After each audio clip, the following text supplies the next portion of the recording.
Thank you, Chair Minister Akbar, distinguished panelists, and ladies and gentlemen. I don't think it's good morning, but good afternoon, both. It is indeed a great pleasure for me to be invited to participate in this very important conference. I want to thank India Foundation and all of the sponsors which make this important conference possible.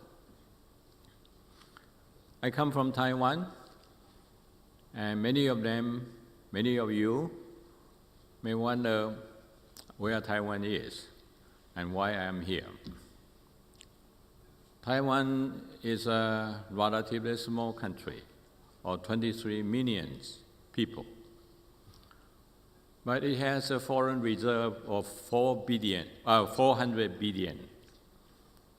All of these have been accumulated by way of trade. That's why trade is a very important aspect of our country. What I would like to do is to provide, in a limited amount of time, a Taiwan perspective with regard to the subject matter of this conference.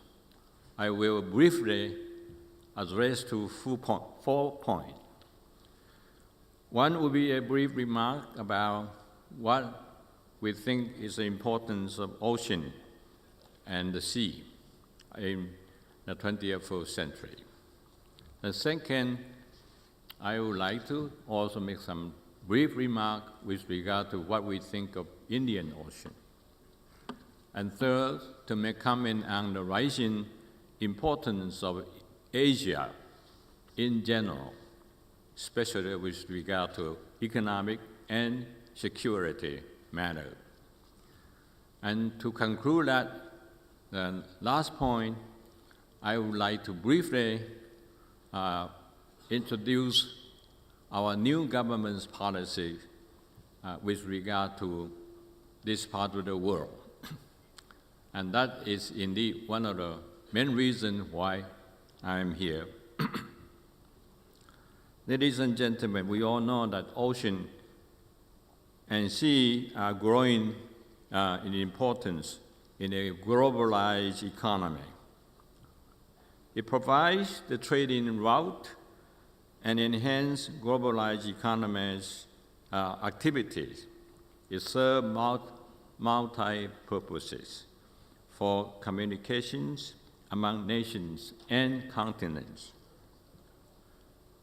Increasingly, the fishing activities are also emerging to become a very important component of any country's economy. Fishing activities are in ever constant expansion. They are powered by new technology. Fishing boats are able to travel longer and further, sometimes into territorial waters in dispute.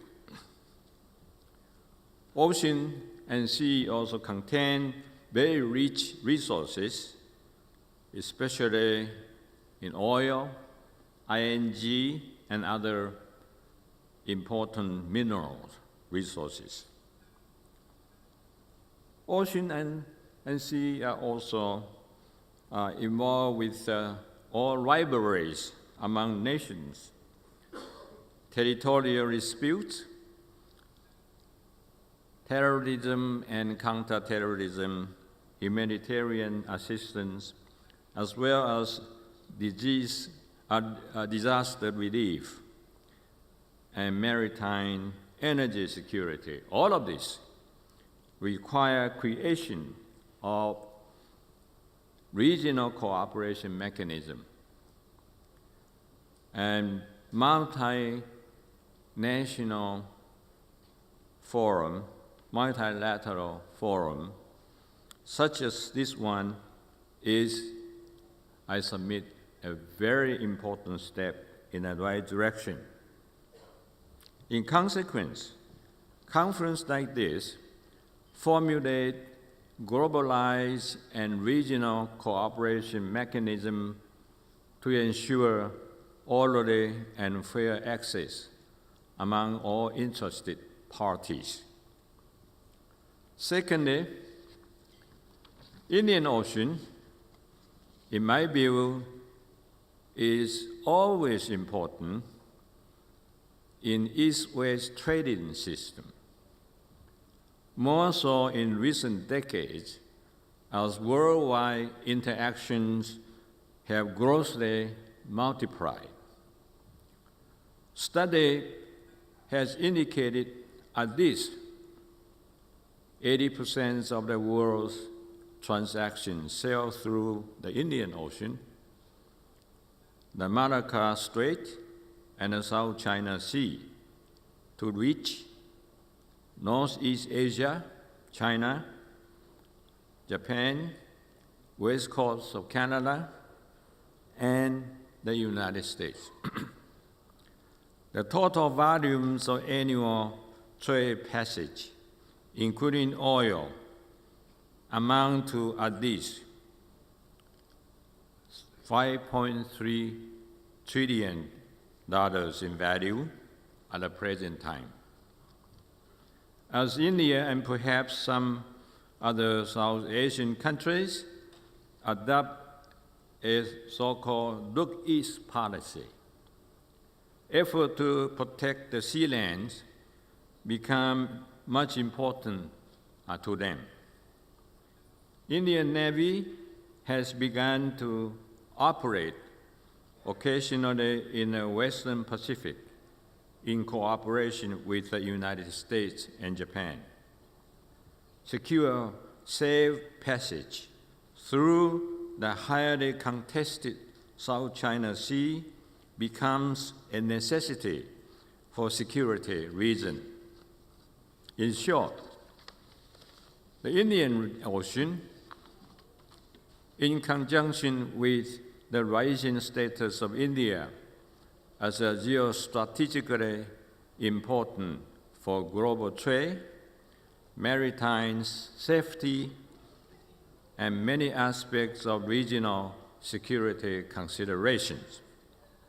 Moreover, number 3, Asia, which includes the Northeast, the Southeast, and South Asia altogether, has emerged as perhaps the most vital economic region in the global economy. Combined, their aggregate GDP now surpass other global regions. The combined GDP of the ASEAN countries and India alone is estimated around somewhere US $4.5 trillion. The total annual trade figures amount to approximately US $3 trillion. And the future prospect for further growth and favorable demographic trend in this region look very promising for this region to sustain its importance in trade and security, among others. Let me come to the last point. All of these factors motivate Taiwan's new government as well as the private business sectors to make plans for what is now known as, I quote, the Southbound initiatives following the general elections early this year. Foreign trade and fishing industry are crucial aspects of Taiwan's economy. In business sector, they have already actively invested and traded with the ASEAN countries for almost half a century. Total investment in the ASEAN countries in the last 2 decades alone are estimated to be somewhere between US 45 to 50 billion dollars. In recent years, more companies begin to target the Indian Ocean Rim countries for investment and trade, especially India. The recently elected Democratic Progressive Party administration, under the leadership of President Tsai Ing-wen, maps out a comprehensive plan to deepen and broaden economic connectivity with ASEAN, South Asia, Australia, and New Zealand, altogether 18 countries. The plan charts out an overall strategy of focusing linkage with 18 countries in this region.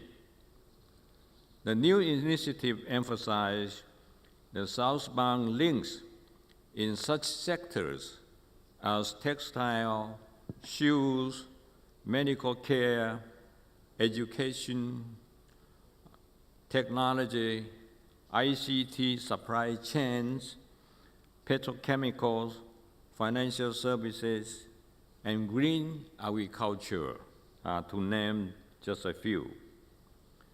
In conclusion, both official and private sector have recently revitalized their great interest in all aspects of dialogue and broad economic relationship in regard to subject matters being addressed to in this very important Indian Ocean Conference.